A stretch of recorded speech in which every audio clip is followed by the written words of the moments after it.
Hello everyone, welcome to my channel. This is Stupid Fat Cat, and today we're going to take a look at how to spin up a Linux virtual machine on your Windows PC. Often you would be developing in Windows and getting your environment set up is not the funnest time, so let's get that fixed up. First, you'll need to head over and download VMware Workstation 16 Player. It's free for non-commercial use, so feel free to come here and download it. If you just Google VMware Workstation 16 Player or whichever version it comes out, you should be golden. The second thing that you need to make sure of is that your the virtualization is enabled through your BIOS. So if you just Google your motherboard plus how to enable virtualization, you should get the results. If not, then if you come to this website, roughly speaking, these should be the steps. You go into your BIOS, you go into the menu, fiddle around with some stuff, and you should be golden. And then the third thing that we need is the ISO image for which Linux distribution we need to download. So in our case, we're downloading Pop! OS. Pop! OS is based on Ubuntu. It's a pretty good one. If you get a laptop from System76, it comes with this OS. It's what I like to use, so feel free to use another one if you want. The steps should be roughly the same. Once you have everything set up and installed, make sure that you have rebooted your system. I believe VM Workstation does require you to reboot, so make sure that that's done. But once you're done with that, let's just boot up VMware. It should look something like this. I do have a virtual machine already, but let's create one from scratch, create a new virtual machine. We'll install the operating system later. We'll pick Linux, and Ubuntu, as Pop! OS is Ubuntu based, but if not, you can pick whichever one you want. We'll click on next. We'll call it, I don't know, tutorial. Just call it whatever. Max disk size will be 20 gigs. We will store it in a single virtual disk instead of multiple ones, just to make it easier for us. Customize hardware, just so that we can see exactly what's going on. I'll allocate 4 gigs of RAM and just 2 cores in processor. But if you come down to CD, you'll see that you can pick a connection. We'll have an ISO image, and in our case, we want Pop! OS. So make sure that you select use ISO image and you pick the Pop! OS ISO image that you downloaded. The rest is mostly the same. Display, make sure that you have Accelerate 3D graphics turned on, so that way it actually leverages your GPU for any graphics rendering. And then as much memory as you want for your graphics card, I suppose. Click on close, finish. And now that we have this, we'll click on play. Once you click play, you should get something kind of like this. You might get a slower boot time, or you might get a quicker one depending on the resources that you put in. But at some point, you should get a Pop! OS screen.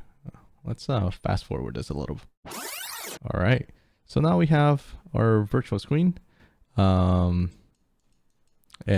it's our OS. We'll get our install Pop! OS prompt here. We'll select English, United States. Yeah, sure.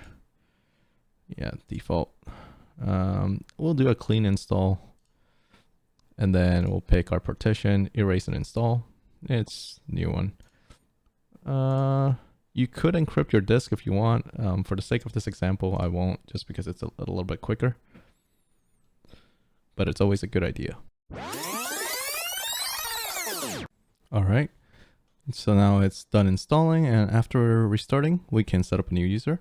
So let's go ahead and do that.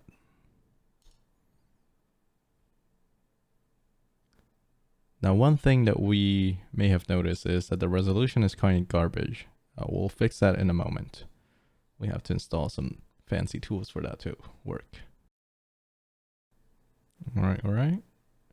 Now it's booting up. Right, now it's welcoming us. So let's click on next. Yeah, no, English is fine. English typing is perfectly fine, please. Location services, sure. Yeah, we're in Pacific time. You can connect to certain accounts if you want. I'm not going to. Full name. stupid fat cat. So let's pick that password. Sure.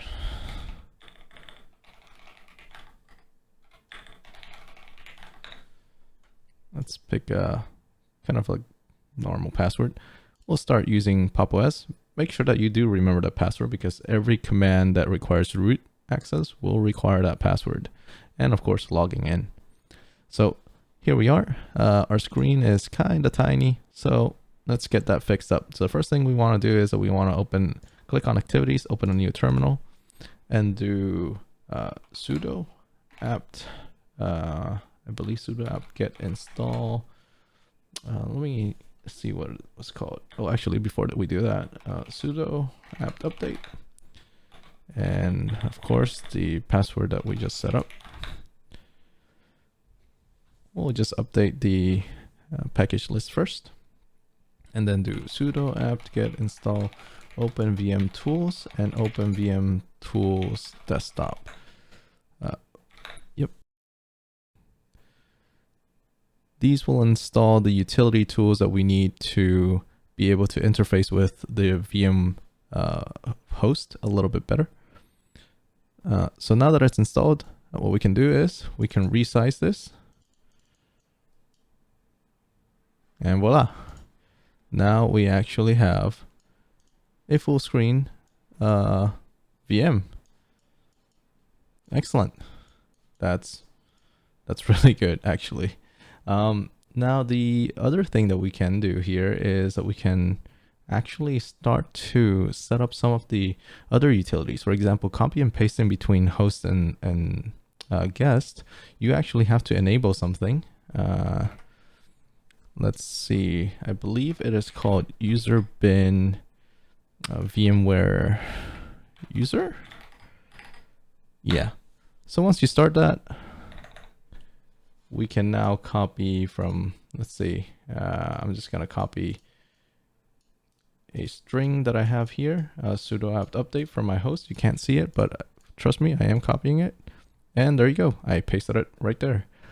And of course, this is a full-fledged operating system. You have Firefox, you can browse the internet, you can download all the tools that you need, any IDE of your choice. For example, PyCharm, you could download that.